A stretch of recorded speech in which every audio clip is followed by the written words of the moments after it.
I am Dr. Rabindra Kumar Jena, Professor and Head, Clinical Hematology Department, SCB Medical College, Cuttack. I have been assigned to talk on anticoagulant in COVID-19 management with reference to heparin and low molecular weight heparin. My flow of the presentation will be importance of the coagulopathy, the rationality of anticoagulation, and how to optimize this anticoagulation therapy. There have been accumulation of so many evidences in the form of 66 randomized study which have proved that there is an increased incidence of the thrombosis in COVID-19 infections which can amount to 14 to 30%. Its incidence is higher in critical ill patients which can go up to 15 to 30% cases and 7% of the total hospitalization. There have been so many autopsy and postmortem studies also which has clearly proved there is a extensive and increased incidence of thrombosis in various organs along with so many devices in COVID-19 infection. The effect of this hypercoagulability state in COVID-19 infections, it has so many and it has a very significant effect. It can cause venous and arterial thrombosis, it can cause multi-organ failure, and the need for hospitalization can be up to 20% of the affected patients with coagulopathy, and the need for ventilator support is increased and there is a high mortality. So, it has been clearly proved that coagulopathy in COVID-19 is a high risk.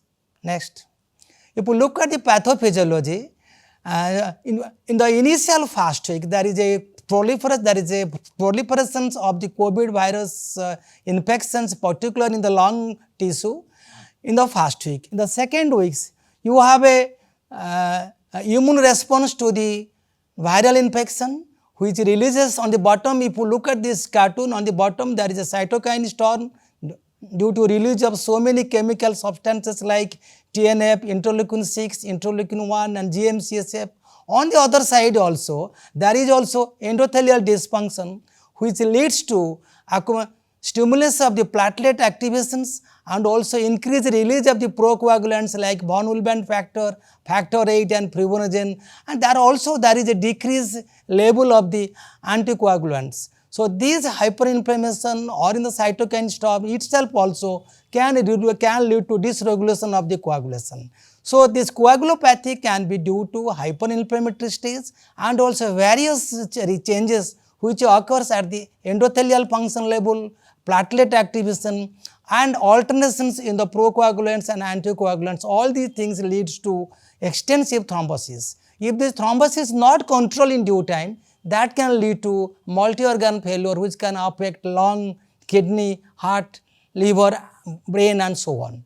So, essentially if you look at the pathophysiology of the COVID-19 infections, it is male there is a abnormal inflammatory regulation and also abnormal coagulopathy in consequence to the COVID-19 infection. So, the status of the antiplatelet drugs in COVID-19 has been known. If you look at the platelet hyperactivity versus coagulopathy in COVID-19 infection, the exact contribution of the platelet hyperactivity or coagulopathy has not been clearly defined. There can be low platelet count which can lead to major bleeding. And in some studies, addition of the aspirin and clopidogrel has never shown any benefit in control studies. However, at present, there is no recommendations to use antiplatelet drugs in all the cases. But in certain situations, high risk cases like if you have a dyslipidemia, if you have a previous history of arterial thrombosis or any cardiac comorbidity where the patient is using the aspirin or there is every possibility of arterial thrombosis, in selected cases, so low dose platelet like aspirin at a dose of 75 milligram per day can be used. So, antiplatelet drugs don't need further study, is not recommended in all cases, can be used at low doses at the dose of 75 milligram per day of aspirin in selected patients of high risk. So, to diagnose the coagulopathy in COVID-19 infection, usually there is a thrombocytopenia which is a mild. The prothrombin time can be prolonged slightly. The D-dimer level can be very high and can be variable. The fibrinogen level is very high. The factor 8 is increased and the von Willebrand factor is increased. So, the increased fibrinogen level and factor 8 and von Willebrand factors that differentiate from DIC where the fibrinogen level, factor VIII, von Willebrand factors are decreased and the prothrombin time and the activated partial thromboplastin time are prolonged significantly. In this way, you can differentiate the diagnosis of the coagulopathy of COVID-19 from the DIC. The D-dimer level more than 2500 nanogram per ml at initial presentation has been associated with the disease severity by more than twofold. The risk of thrombosis is more than sevenfold. There can be risk for bleeding if the platelet count is low, in addition to the high level D-dimer, and the need for the ventilatory support and the mortality is very, very high if the D-dimer is more than 2500 per nanogram per ml at the initial presentation. So clearly, D-dimer has been proved to be a strong prognosticator in a setting of COVID-19 infection. The management of coagulopathy, as I have told you, it can be various factors. So dexamethasone can inhibit or can attenuate the endothelial dysfunction and also reduce the inflammation, which can be helpful to manage the coagulopathy. Anticoagulation has to be used as it is a hypercoagulable state, and I have told, so this low dose of aspirin can be used in a selective cases to reduce the platelet activity. The challenges of the anticoagulation in COVID-19 infection is that there is no head-to-head trial in the form of a randomized trial to difference or to tell which drug is better, whether heparin or low molecular weight heparin or acetrum or direct oral acting anticoagulants, which one is better. There is no randomized trial. However, so most of the trials they have used either heparin or low molecular weight heparin. Again, the second point is the dose is also again has never been standardized. There is a lot of controversy also, whether you are going to use the prophylactic dose or intermediate dose or therapeutic dose. And third very interesting point is that in spite of the thromboprophylaxis in serious patients who are hospitalized, still there is a incidence of thrombosis can happen to an extent of 8 to 10%, and paradoxical also there can be a major bleeding in 5 to 6% of cases. So this interesting feature of coagulopathy in COVID-19 infections proves that there is no single size which can fit to heal all patients, and you have to standardize the dose of the patients depending on the case-to-case basis, whether you are going to use prophylactic, intermediate or therapeutic dose, so that the incidence of the thrombosis can be reduced to the minimum, avoiding any major bleeding.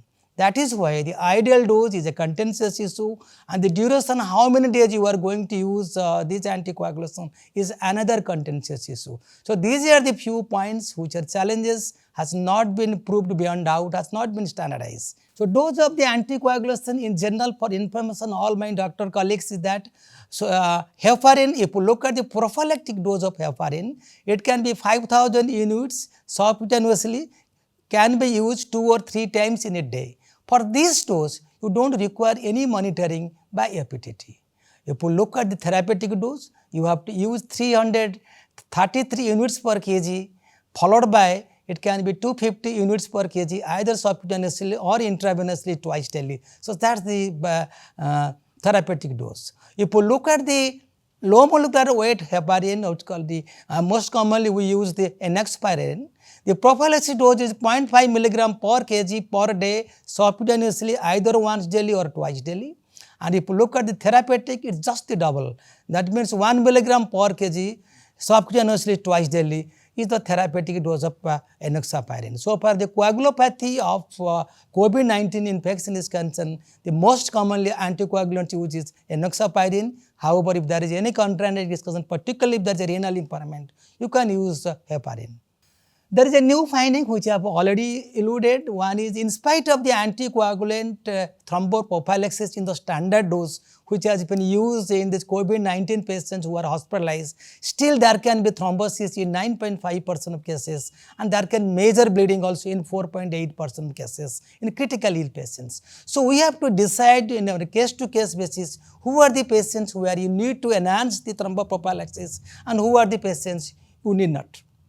So these are the latest international studies which has published the last month, have randomized studies, have compared different doses of anticoagulation in different subset of the patients On the first column, on the upper head, you have a multiple platform randomized trials which consist of 3 studies. The first column is on the OPD base, is a open label and the randomized trial. The patients are ICU patients. They have compared with the standard dose with the high dose of the heparin, and they found no difference in the mortality, oxygen requirement or other primary endpoint. There is no difference between the standard and the high dose heparin. The second column is another trial, a randomized trial, aspiration trial, which has compared the intermediate dose of enoxaparin with the standard dose. Again, there is no difference. In the ICU patient, there is no difference in the primary and also the secondary endpoints. The third column is another multiple 3 randomized studies which have compared with a therapeutic dose of heparin with a low dose or with standard dose in hospitalized patients, means general ward. They are not in the ICU patients. What they found, if you enhance the anticoagulation to the therapeutic dose, it really gives a positive benefits. But the authors have concluded that basing on the single study or a single parameter or your single observation where the full paper has not been published, no changes in the management of anticoagulation can be proposed based on this finding. The last column is the oral anticoagulants which has been used in other patients. They have found that in hospital patient or those who are not hospitalized also, it can be still beneficial. So overall, if you look at all these randomized studies which are available in the public domain, they have shown that the therapeutic dose and the standard dose of the thromboprophylaxis does not make any difference. So these are the 9 international bodies guidelines in the management of the anticoagulation in COVID coagulopathy. One is your National Institute of Health. Second is International Society of Thrombosis and Hemostasis. Then Anticoagulation Forum, American College of Chest Physicians, International Society of Thrombosis and Hemostasis, American Society of Hematology, your NIH and WHO. So in general, I won't go to the detail, it's a very busy slide. I won't go to the details, but overall, they have recommended that if there is a 4 category of the patients. The first one on the left side is outpatient, second column on the left side is the hospital patient, general ward, third is the ICU admission, and the last column on the right side is the post-discharge, means when you are going to discharge the patient. So in general, most of the guidelines have recommended if the patient you are either in the hospital, in the general ward or in the ICU, if the recommended anticoagulation is a standard thromboprophylaxis dose, and you should not use either the intermediate dose or the therapeutic dose of anticoagulation. That's the important message which I want to share with all of my doctor colleagues. You should use the standard thromboprophylaxis dose of either enoxaparin or heparin in all the cases. However, in certain subset of the patients where the risk is the high risk category, so far there is a rising titer of the D dimer or the inflammatory markers are increased, or there is a high risk factor like obesity, diabetes, dyslipidemia, who is most prone for thrombosis. In that situations, you can use the intermediate dose of the heparin or low molecular heparin, or even you can go for the therapeutic dose of the anticoagulation also. So that's the essence of these various international bodies so far the management of anticoagulation or the coagulopathy with the anticoagulation is concerned. So this is the guideline, which is the summary of the algorithm which has been proposed by the Ministry of Health, the Government of India, AIIMS New Delhi and ICMR. So the COVID-19 patients, they have divided into 3 categories, mild, moderate and severe. I don't go up to details, it is there in the website. So far the mild disease as concerned, who are managed in the outdoor patients, they don't recommend any kind of anticoagulation. On the moderate disease, they have recommended you should go for the standard dose of the thromboprophylaxis with heparin. I have told you either 5,000 twice daily or low molecular weight heparin in the form of enoxaparin, either 0.5 milligram per kg subcutaneously once daily. So that's the recommendation. In severe cases, if the patient is admitted to the ICU, you should use the intermediate dose of the heparin in the form of 5,000 units subcutaneously thrice daily, or enoxaparin in the dose of 0.5 milligram per kg subcutaneously twice daily. So that's the recommendation of Ministry of Health, ICMR and AIIMS New Delhi. So complying all the data of our national bodies and all the international societies, I have given a algorithm which is to our state government, Odisha government. The same way I have classified the patient into the 3 groups: mild disease, moderate, severe disease. The criteria has been just like the Government of India criteria. So for the anticoagulation is concerned, I have kept more or less same, means for the moderate disease, you have to use the standard prophylactic dose of the heparin, either 5000 units subcutaneously 2 to 3 times a day, or enoxaparin 0.5 milligrams subcutaneously per kg once daily. For severe cases who are admitted into the ICU, you can use the intermediate dose of the heparin either in the form of 5000 units subcutaneously 3 or 4 times a day, or low molecular weight heparin, enoxaparin, in the dose of 0.5 milligram per kg subcutaneously twice daily, as long as the patient continues till the hospitalization, and minimum it should be given up to 2 weeks. And most importantly, I have added on below some asterisk, some footnotes, means on mild disease, if the patient is a high risk category, means if there is a elevated rise of the D-dimer or your inflammatory factors which are rising, or if the clinical situation is deteriorating and is going to the higher stages, if there is other risk factor for thrombosis, you can still use a low dose or a standard prophylactic dose of anticoagulation, either heparin or enoxaparin, even mild disease who are not hospitalized also. On the footnote, I have categorized, I have added or modified. High risk, I call it as if there is elevated D-dimer more than 2500 or rising titer. If there is a rising inflammatory parameters like CRP and ESR, if there is a progression of the clinical stage, or there is a presence of the risk factor for the thrombosis like diabetes, obesity, dyslipidemia and other features, heart problem, these are called the high risk, where you may consider to escalate the dose of the anticoagulation in moderate or severe disease. Even you can go with a low dose anticoagulation, even the patient is a mild disease. The extended anticoagulation can be considered up to 42 days after the post-discharge period in high risk category, where you may use the direct oral acting anticoagulants. You can use maximum up to 42 days. And the antiplatelet drugs, usually low dose of aspirin at the dose of the 75 milligram per day, may be used in high risk patient, or if there is a presence of selective risk factors without any risk for bleeding, where the aspirin should be given. It is a safe drug, it has been proved to safe drug, can be added to the anticoagulation which I have already enumerated. To conclude, coagulopathy is considered is one of the major pathophysiology in COVID-19 infection. It predicts high risks, higher incidence of thrombosis and bleeding, multi-organ failure, so need for a ventilatory support, and it also carries a high mortality rate. The optimal management and its impact on the clinical scenario is evolving. So the D-dimer has been emerged as the most powerful prognosticator. The main therapeutic goal of this coagulopathy is anticoagulation and control of the inflammation.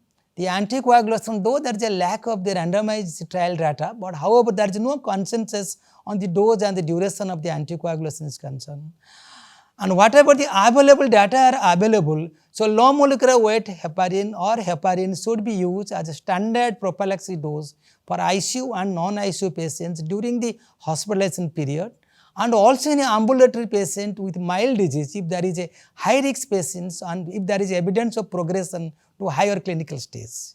However, so this anticoagulation means low molecular heparin or heparin can be used in the intermediate dose or therapeutic dose in case of non-ICU and ICU patient with a higher risk, and it should be decided from case to case basis. After the discharge or the post-discharge anticoagulation for an extended period up to 42 days can be considered in high risk patients. Thank you very much for your kind attention.